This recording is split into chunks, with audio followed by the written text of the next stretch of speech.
TV, fridge, AC, আলমারি, sofa, আর কিছু? খাট আর ড্রেসিং টেবিল তো ওরা দিবই, তবে তোমার ছেলের জন্য কিছু নিবা না? হ্যাঁ, ছেলের জন্য একটা মোটরসাইকেল বলা যায়। আজকাল তো এদিক ওদিক যেতে মোটরসাইকেলই ইউজ করে সবাই।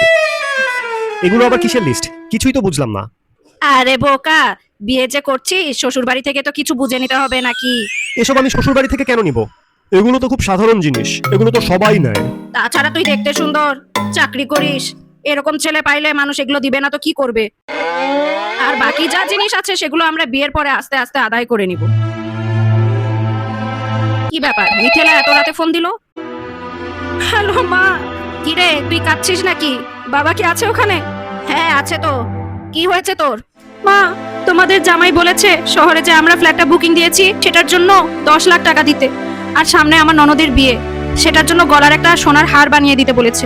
মা, বাবা, তোমরা কি পারবে এটা করতে? এটা আবার কেমন কথা? এসব কথা তো আমাদের আগে বলেনি। দিনকে দিন তো ওদের চাহিদা বেড়েই যাচ্ছে আর বেড়েই যাচ্ছে। না দিয়ে আর কি করব বলো?